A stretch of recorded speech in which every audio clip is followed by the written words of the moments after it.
To follow. My last scripture reading a few months ago was one line. Today apparently is my penance. But it is a PMF, a Pastor Mike favorite, so perhaps I can curry favor in that regard. That's right. The scripture reading for today comes from the book of Daniel. Pastor Mike preached from Daniel during our Sunday School Revisited series this past summer, so some of us may recall the basic plot of it. But just in case you missed that Sunday, here's what you need to know. The book of Daniel is not only about Daniel, but also his three friends, Shadrach, Meshach, and Abednego. Thank you. Abednego. And today's passage is about those friends. Our ancestors in faith, the Israelites, later on called the Jews, were conquered by the Babylonians, led by King Nebuchadnezzar. One day, Nebuchadnezzar decided to build a huge golden statue of a god and required that everyone worship that god, and thus, not so subtly, worship Nebuchadnezzar as well. When the statue was done and the trumpet sounded and everyone was supposed to fall down and worship the god, Shadrach, Meshach, and Abednego failed to obey that command. And then begins today's passage. King Nebuchadnezzar was furious, so he sent for three young men and said, "I hear that you refuse to worship my gods and the gold statue I have set up. Now I'm going to give you one more chance. If you bow down and worship the statue when you hear the music, everything will be all right. But if you don't, you will at once be thrown into a flaming furnace. No God can save you from me." The three men replied, "Your Majesty, we don't need to defend ourselves. The God we worship can save us from you and your flaming furnace. But even if he doesn't, we still won't worship your gods and the gold statue you have set up." Thanks be to God for this story of courage and these words of life. I invite you to go and have an awesome Sunday school lesson with Mrs. Davey and Mrs. Tuck over there in Rowell Hall. And if you are an adult and you would like to not hear a sermon, then why did you come today? Settle in. So a true story, by the way. I was flipping through our website a couple of weeks ago, and I got to one of the sermons that I had done earlier this year, and the tapes that we have for the sermons often begin with the scripture reading. And I wasn't paying too much attention as I was kind of clicking on things, and I all of a sudden heard this scripture reading being done, and I was like, wait a minute, I must have clicked on the wrong thing. That can't be right. That's a professional reading that passage. And sure enough, it was, I looked again, and it was our dear Mr. Dick Johnson reading. And so it is great to have that kind of quality with us, and great to have that kind of quality in our music. Just unbelievable each and every day. Stephen and the rest of us have been talking about through this whole series on Bible and the Broadway and the Bible. You all have done an amazing job of presenting the messages of the music, presenting the enjoyment of the music, presenting all of it to us. So thank you very much.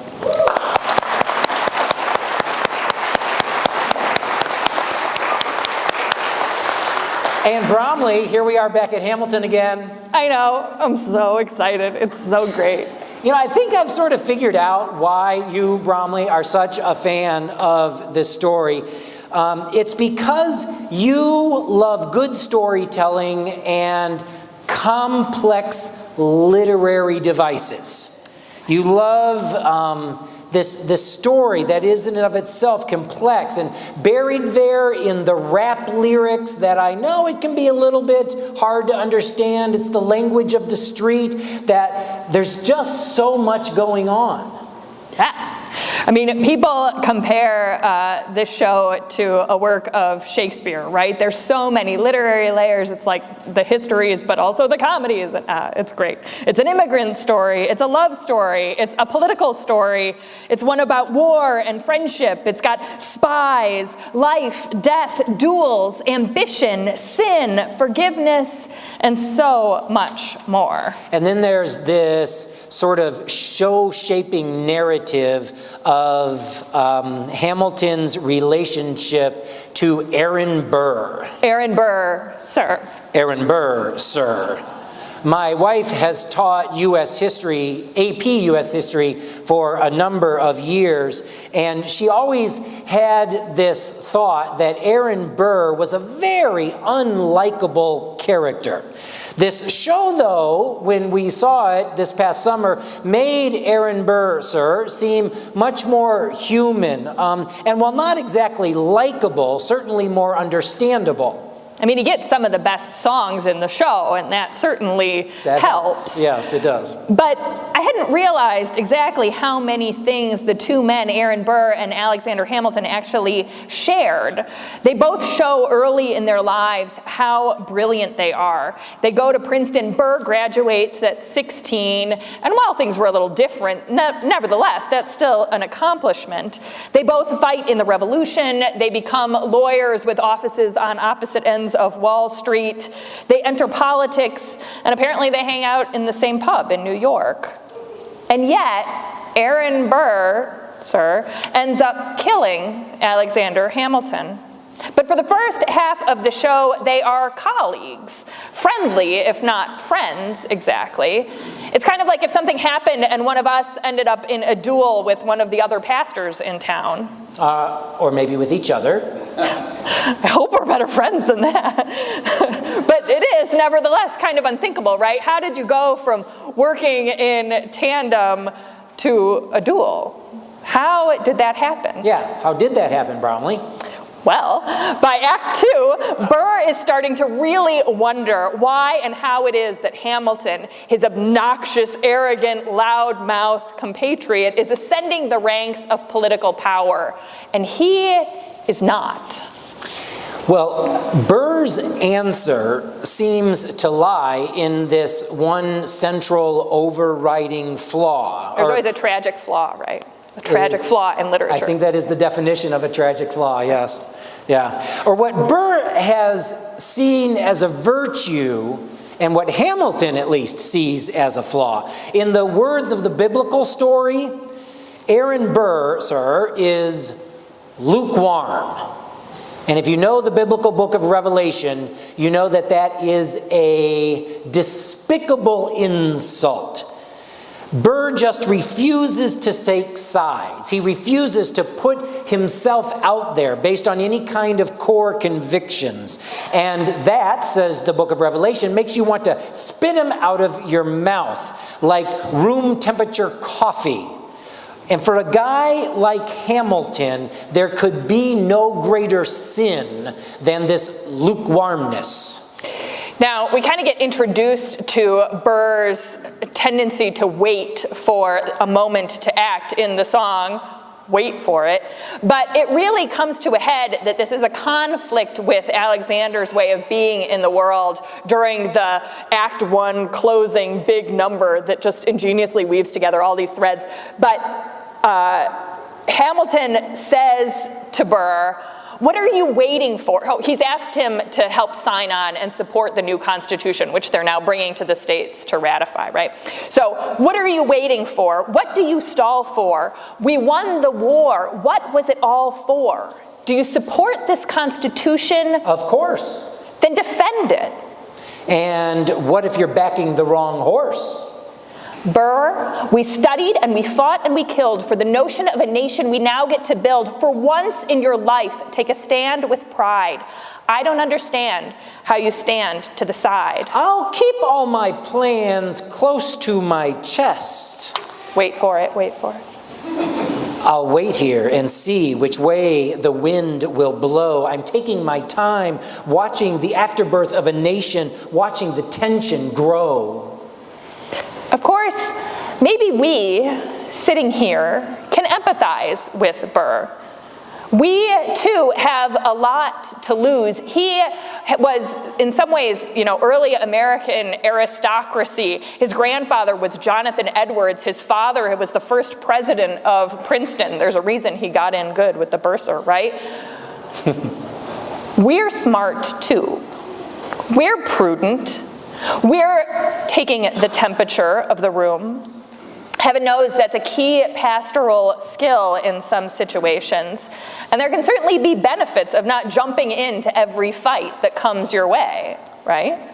Right, but it's also easy for such caution to become a habit, to get so comfortable with caution that we can't see any bright lines, any golden opportunities that might lie right before us. When we make everything gray, we can get lost in the fog. This show actually uses that kind of cheesy line that everyone in my high school quoted in their yearbooks. I don't know if this was in your yearbook too. If you don't stand for something, you'll fall for anything. Did you have that? No? Good. Good. But there's truth to it, right? Hamilton asks Burr, if you stand for nothing, Burr, what will you fall for? Yeah, okay. So I'm going to jump right into a literary trap here and explain rather than show.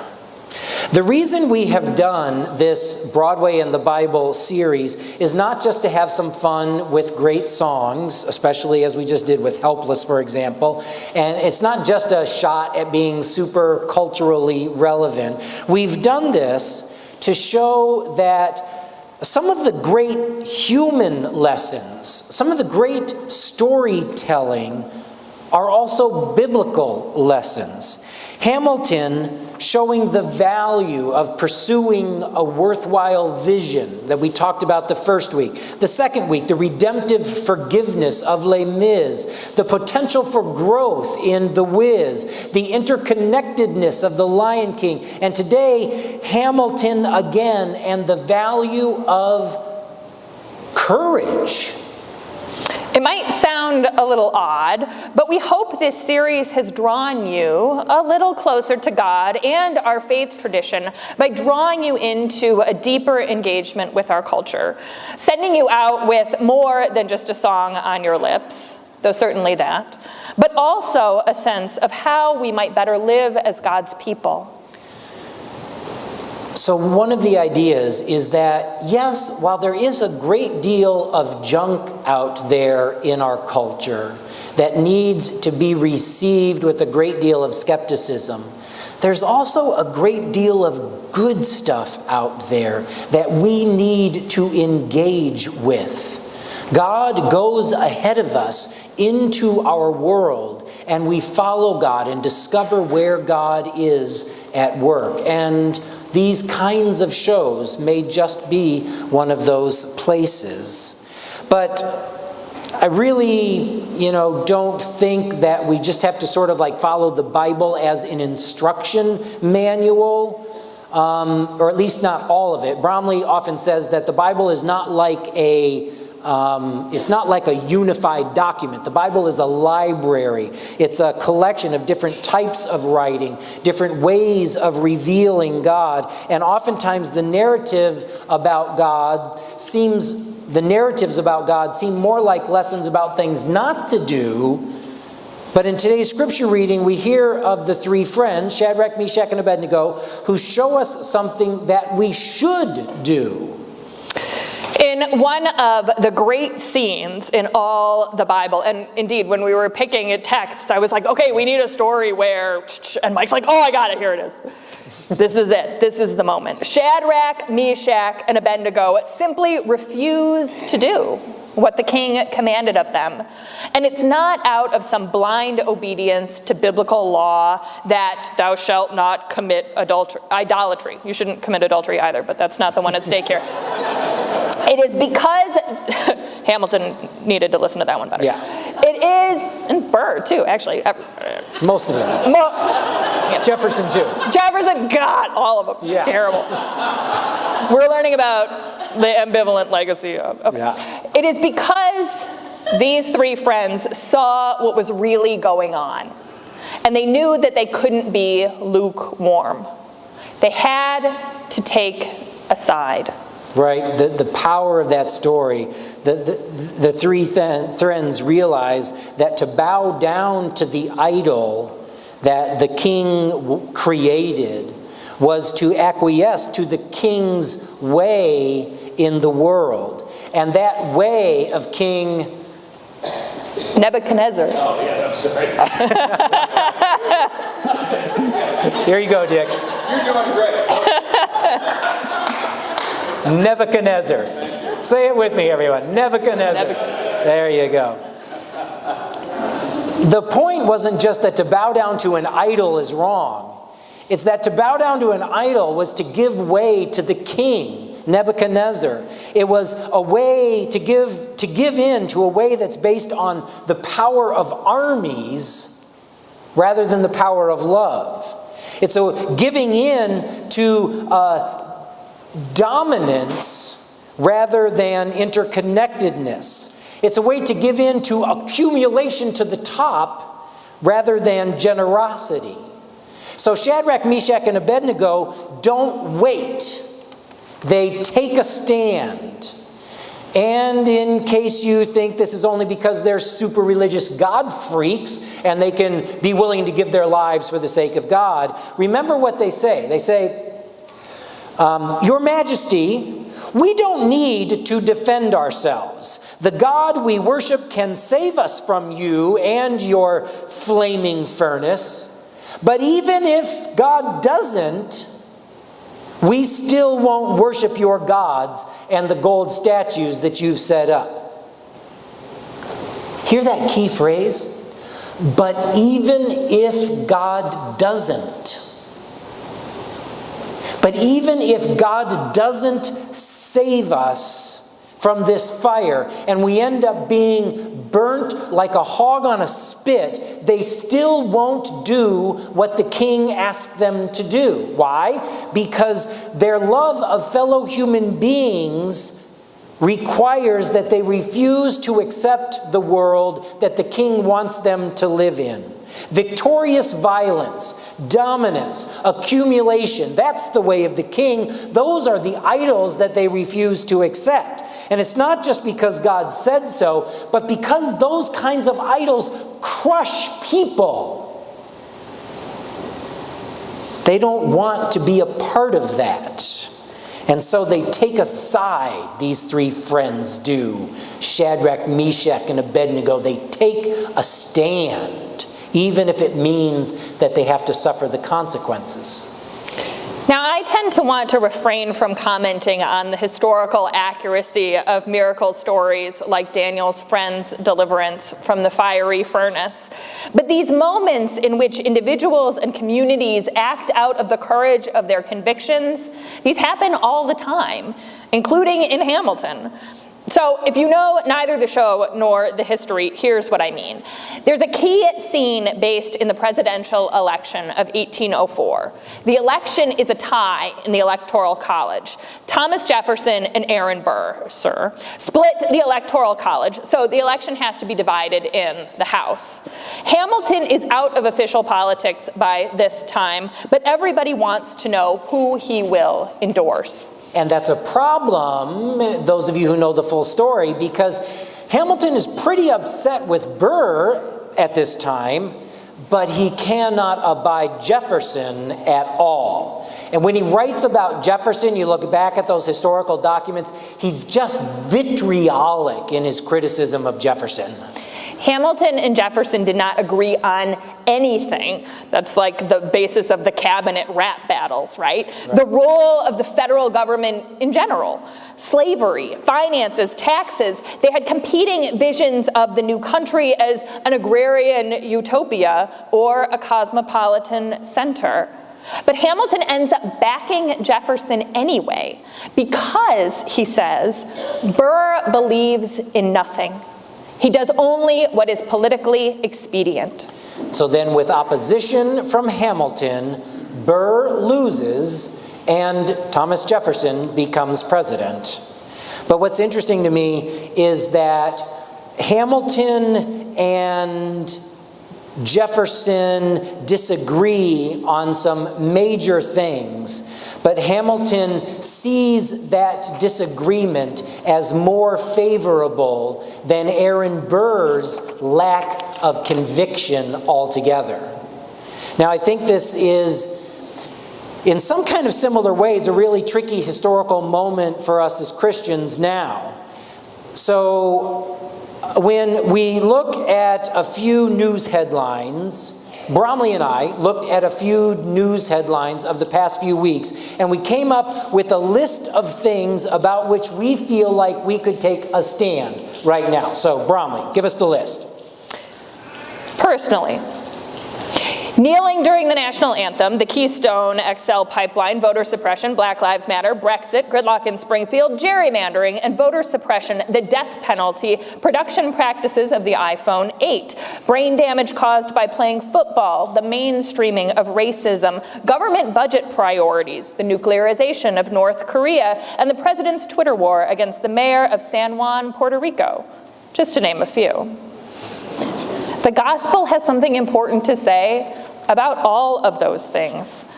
Because of the ubiquity and polarization of modern media, we just know so much more about what is going on in the world. And we are faced with this onslaught of the need to make a judgment about everything. But the only way to survive in this world is not to be like Burr. It is to be like Alexander Hamilton, like Shadrach, Meshach, and Abednego. We have to decide and act based on our convictions. Not that we have to agree on everything, but we have to discover the courage of our convictions. We have to be able and willing to say that some things are right and good and true, and some things are wrong. We can't just wait to see which way the wind will blow. I don't know if this is surprising to you or not, but what all the research shows is that this is really what a lot of people just can't stand about the church in the world today. You know, people get the sense that Jesus was about peace, and the church often echoes those words, but the last time the U.S. went to war, 85% of Christians supported that effort. People out there have a sense that Jesus was all about generosity, and the church echoes those words, but most people support policies that lead to income inequality.